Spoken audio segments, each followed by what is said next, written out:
Story recapped here. Today I'm going to explain a comedy, fantasy, and romance film called 13 Going on 30. Spoilers ahead, watch out and take care. Jenna, a dorky girl, is getting her picture taken at school. Her teacher keeps getting her name wrong, so Jenna repeatedly corrects him, and the flash goes off mid-sentence. When the prints come out, Jenna becomes glum about the ugly results. Matt, Jenna's best friend, surprises her by taking a picture together to document her 13th birthday. Just then, the popular girls called Six Chicks walk up to Jenna and ask her about her pictures. Tom, the leader of Six Chicks, tells Jenna that she wants to go to her birthday party alongside Jenna's crush, Chris. However, they can't make it because they have a group project.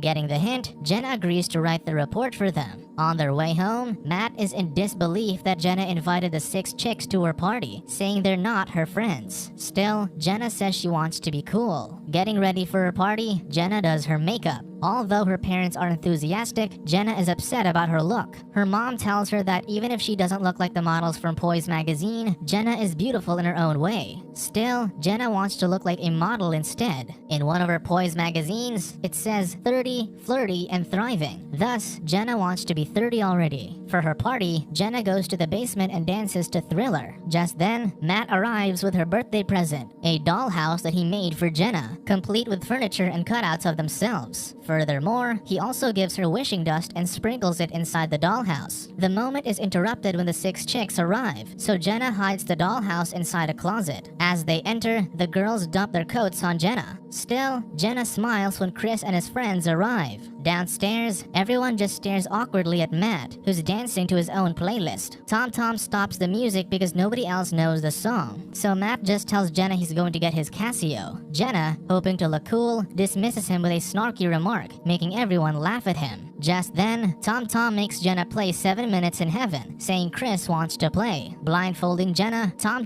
pushes her inside the closet and asks where their project is. After Jenna tells her, Tom closes the door, takes the project, and leaves with everyone. When Matt returns, Tom says Jenna is waiting for him in the closet. Seeing her there, Matt leans in, but his moment is ruined when Jenna says Chris's name. When Matt says he isn't Chris, Jenna realizes that everyone is gone. She accuses Matt of doing something to make them leave before pushing him out. Locking herself in the closet, Jenna shouts that she hates herself and everybody before wishing that she was 30. Jenna continues chanting that she wants to be 30, flirty, and thriving, as the wishing dust from the dollhouse sprinkles on her. When Jenna wakes up, she finds herself in an unknown room, falling back in shock as she sees her adult self in the mirror. Unable to find her parents, Jenna finds bills addressed to her, discovering that she lives in the apartment. When she tries to call her parents, she gets a voicemail message saying they're in the Caribbean. Hearing someone in the bathroom, Jenna takes an umbrella for defense. The man, Alex, calls for Jenna with just a towel and removes it, so Jenna tosses the umbrella at him before running outside. Down the street, Jenna sees Lucy telling her to get in the car since they'll be late. Panicked about the events, Jenna hesitates but does so anyway. While in the car, Jenna tries to explain to Lucy that she's supposed to be 13, but Lucy thinks she's just hungover. After stepping out of the car, Lucy reminds her that they have a meeting, and that Jenna is a big-time editor for Poise magazine. At work, they whisk off to a meeting with her boss, Richard.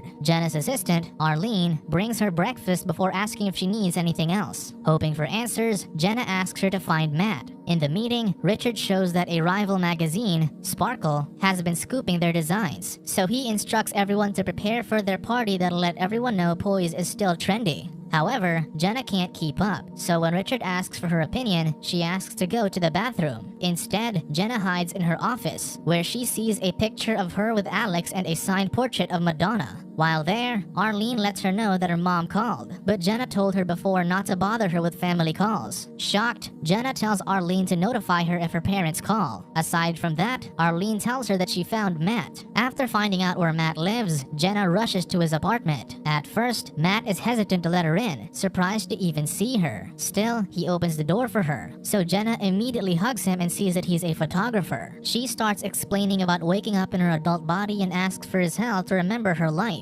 But Matt refuses since he hasn't seen her since high school. The revelation surprises Jenna. Seeing her shocked and confused, Matt walks her home. On the way, Matt explains that they've gone their separate ways. Jenna asks if they see each other on holidays, but Matt says her crowd probably goes to St. Bart's during then. Before parting, Jenna asks who St. Bart's is. Matt joins her in her apartment to show her their yearbook photos. There, she finds out that she became the leader of 6 chicks and is still friends with Tom Tom, who turns out to be Lucy. When she gets a call, she learns that a limousine will pick her up later for the party. Seeing Jenna excited, Matt bids farewell. She tries to invite him to the party, but Matt refuses. Still, Jenna leaves the invitation open. Later, Jenna does her makeup excitedly and checks out her walk-in closet. Then, she goes outside, confidently strutting her colorful dress, large accessories, and funky hairstyle. In the elevator, Jenna meets her neighbor, Becky, a 13-year-old girl who's surprised that Jenna is talking to her because she's usually ignored. The two keep complimenting each other's outfits on the way out. During the party, Jenna meets with Lucy and enjoys refills of pina colada. However, Lucy soon tells her that the party is a disaster because people are already leaving. Then, she notices Trish, Sparkle's editor-in-chief, who gloats that their magazines are selling better. Afterward, Richard asks him if he smells bad because people are leaving. To encourage people to dance, Jenna confidently walks up to the DJ and requests Michael Jackson's Thriller. Seeing everyone's eyes on her, Jenna nervously steps into the dance floor and starts dancing alone. Seeing Matt amongst the crowd, she beckons him to join her. After some encouragement, Matt dances along, making other partygoers join enthusiastically, including Lucy. In the end, even the DJ and Richard join the dance. Suddenly, Matt, finding himself out of place at the party, apologizes and leaves. Over the next few days, Jenna shops and spends a day at the park before reading a magazine publishing for dummies in bed. One evening, she goes out for drinks with Lucy. There, Lucy tells Jenna that a cute guy is eyeing her, but Jenna misunderstands and thinks it's the kid, so she walks up to him. Jenna confesses that she thinks he's cute, so Lucy whisks her away, asking if she wants to go to jail. When Lucy points out which guy she was actually talking about, Jenna thinks the man is gross. Outside, they spot Alex surrounded by fans, and Lucy reveals he's Jenna's hockey player boyfriend. Then, Matt walks by and apologizes to Jenna for leaving the party. With him is his fiancée, Wendy, who shares that she and Matt will be leaving the city after the wedding. When Alex joins them, the group is awkwardly introduced to each other.